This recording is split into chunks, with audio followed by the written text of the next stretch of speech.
Et les Lyonnais qui poussent encore, attention, c'est un temps fort lyonnais, hein. Franchement... Oh putain, ils marquent. Oh putain, les Lyonnais marquent. Oh non.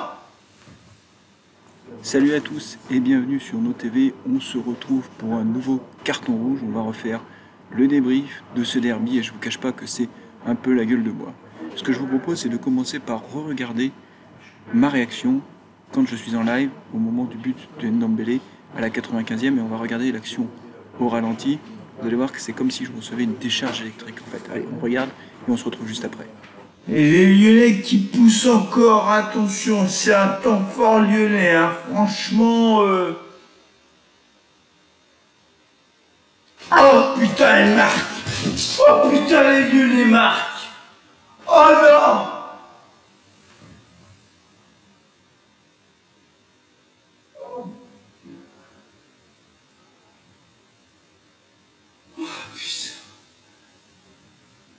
But de Ndombele. But de Ndombele. 93e minute de jeu dans le... Et oui, ce derby est cruel pour les Stéphanois qui se sont inclinés 2-1. Un deuxième but lyonnais à la 95e minute qui vient finalement crucifier les Stéphanois alors que les Verts avaient ouvert la marque par l'intermédiaire de Amouma en première mi-temps. Un très beau but sur un bon centre de Gabriel Silva. Gabriel Silva qui a fait un excellent match, je trouve. Et les Stéphanois menaient 1-0 à la mi-temps et à ce moment-là, j'étais assez optimiste parce qu'au fond, je trouvais que les Lyonnais avaient du mal à se créer des occasions. Et c'est vrai qu'on a même failli doubler la mise quand Kazri s'est retrouvé face au but. Et juste après, on a eu un penalty lyonnais qui a été sifflé par l'arbitre pour une main de Perrin. Alors je sais que cette main a beaucoup fait discuter. Est-ce qu'il y a main, est-ce qu'il n'y a pas main, est-ce qu'il y a penalty, il n'y a pas penalty. Il y a main, c'est clair. Moi je pense qu'il faut siffler penalty sur ce type d'action. J'essaie d'être honnête, franchement, même si évidemment elle est involontaire. Il bloque le ballon, la trajectoire du ballon, la main est décollée du corps. Donc je pense qu'il y a penalty. Je pense aussi qu'il y avait penalty en première mi-temps, même si c'est très léger. J'ai re-regardé les images sur une faute sur Kazri. On le touche légèrement. C'est vrai que c'est dommage que l'arbitre n'ait pas fait appel à l'assistance vidéo parce que franchement, je pense que c'est très limite. Enfin, en tout état de cause, Lyon revient à un partout grâce à Fekir. Et après, finalement, les Lyonnais ont mis une grosse pression sur les Stéphanois. Ça a été difficile pour les Verts, mais les Verts se sont quand même créé une occasion énorme à la 88e minute. Un bon centre de Kazri. À l'arrivée, c'est Diony qui contrôle ce ballon. Il rate un peu son contrôle et c'est Cabella qui récupère le ballon et qui tire à bout portant. Et malheureusement, les Stéphanois n'ont pas réussi à doubler la mise à ce moment-là. C'est vrai que si les Verts avaient mené 2-1 à 2 minutes de la fin du match, je crois que le match était plié. Et finalement, c'est sur une relance hasardeuse de Ruffier, une fois n'est pas coutume, que Collode a perdu le ballon. Une mauvaise relance des Stéphanois qui offre véritablement ce deuxième but aux Lyonnais qui vient nous crucifier. Je vous propose de rentrer dans le détail de ce qui a peut-être posé problème durant ce derby.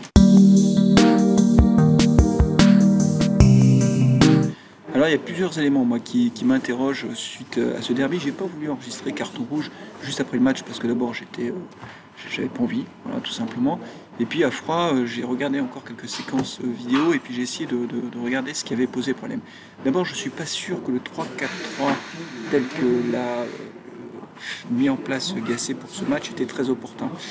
C'est vrai que je pense qu'une défense à plat avec 4 défenseurs aurait été meilleure pour ce match parce que devant, avec Fekir, Traoré et Memphis Depay, c'était une attaque très rapide et je pense que 4 défenseurs auraient permis de stabiliser la défense, surtout qu'on a des défenseurs qui sont lents comme Perrin et Subotic. Perrin a fait un excellent match d'ailleurs.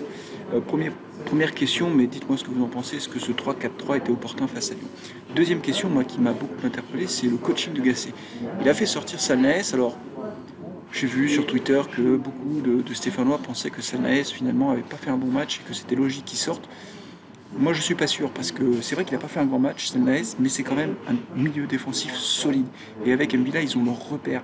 Et sortir Salnaès pour faire rentrer Diouf dans un derby aussi tendu, aussi difficile, franchement c'est pas un cadeau pour Diouf, qui lui, je pense, j'ai du mal à me faire une opinion sur Diouf, mais en tout cas, il n'a pas la technique nécessaire pour garder le ballon. Et comme on était malmené, il fallait un joueur capable de dribbler, de provoquer des fautes. Et je pense que Salibur, s'il avait fallu faire rentrer quelqu'un, je pense que Salibur aurait été plus opportun que Diouf. Enfin, il a fait rentrer Diony. Là aussi, je trouve que le coaching est étrange. Moi, j'aurais plutôt fait rentrer Robert Berić, parce que dans ce type de match, Robert Berić, lui, face au but, peut-être qu'il aurait marqué dans l'occasion qu'il y a eu Diony en toute fin de match. Et je trouve que là, pour le coup, le coaching de Gasset est un petit peu hasardeux.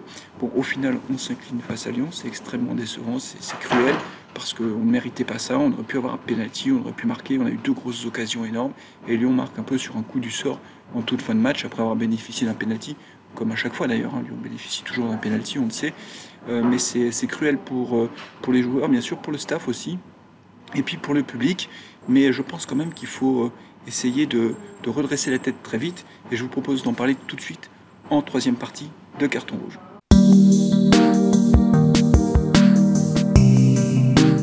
Alors évidemment, cette défaite dans le derby nous met un coup sur la tête, et je crois que c'est très difficile aujourd'hui pour tous les joueurs, et évidemment pour le staff et pour les supporters, comme je viens de le dire. Simplement, je crois qu'il faut vite se ressaisir, parce qu'on peut jouer une carte exceptionnelle dans ce championnat. On est 4e, et moi je reste convaincu qu'on peut finir sur le podium. C'est possible, on a l'équipe pour, on a les joueurs pour, et pour l'instant on est bien parti. Donc c'est pas parce qu'on a perdu ce derby, qui fait certes mal, qu'il faut complètement être abattu. Je crois même qu'il faudrait vite se ressaisir dès le prochain match en championnat face à Nantes, remporter les 3 points de la victoire pour pouvoir se relancer justement et rester accroché dans cette course au podium. Je vous rappelle que ce serait exceptionnel que Saint-Etienne joue la Ligue des Champions, on le mérite. J'espère vraiment que les Verts vont se remettre dans le bon sens, et surtout que le public va continuer à soutenir son équipe. J'ai vu des commentaires sur les réseaux sociaux qui étaient un petit peu durs vis-à-vis des joueurs stéphanois, qui étaient un petit peu durs vis-à-vis de l'équipe d'une façon générale, et je trouve que c'est un peu cruel, parce que franchement ils ont donné tout ce qu'ils pouvaient, on ne peut pas leur reprocher grand chose, ça s'est joué à peu de choses, et donc j'espère que les joueurs vont vite se remettre dans le droit chemin. Il y a la Coupe de France aussi qu'on doit jouer, on a une belle carte à jouer en Coupe de France, et donc j'espère qu'on va réussir finalement à poursuivre sur notre bonne lancée, à la fois en championnat et en Coupe de France. Dites-moi si vous êtes OK avec moi, si vous êtes d'accord avec cette idée-là, qu'on doit vite redresser la tête et repartir de l'avant. Le championnat n'est pas terminé, et on est bien placé, bien sûr, pour terminer tout en haut de ce classement et jouer une Coupe d'Europe l'année prochaine. Voilà, je vous remercie de m'avoir suivi. Je m'excuse pour le son qui n'est pas excellent, parce que je suis dans un endroit public, c'est un peu compliqué. Je vous l'ai dit, j'ai pas enregistré Carton Rouge dans la foulée, donc là j'enregistre dans un endroit un peu bizarre, mais au final, l'essentiel c'est de pouvoir enregistrer cette vidéo et la partager avec vous. A bientôt, salut à tous, n'oubliez pas de liker la vidéo et de vous abonner à nos TV si vous ne l'avez pas encore fait. Vous avez l'abonnement sur l'écran, et n'hésitez pas à vous abonner à nos TV. Merci et à bientôt. Salut à tous.